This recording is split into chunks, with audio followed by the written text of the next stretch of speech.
Alright, my ceiling fan's acting really strange. I'm just showing you guys some things it's doing. The light seems to be working fine.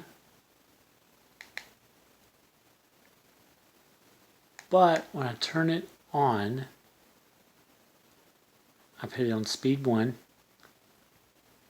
Seems to be working. Something just clicked. Now the motor shut off.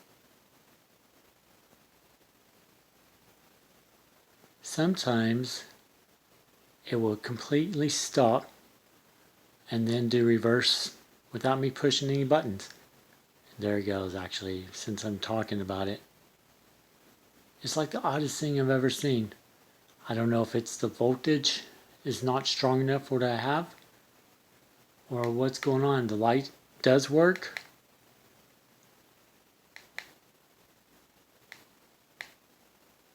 Actually, no, the light's not wanting to go off. I wonder if I got a faulty remote. But I don't think it's a remote because the fan is acting like it's wanting to work. But maybe it's just not getting enough juice to operate it. It's going through. You can hear it clicking like it just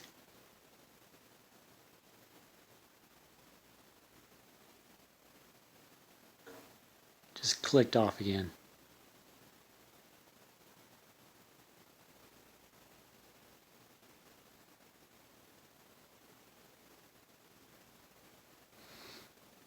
I don't know. This is nothing I've ever seen.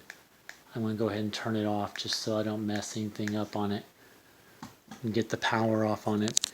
I'm thinking it's not enough voltage, but we will see. We'll troubleshoot it and see what happens.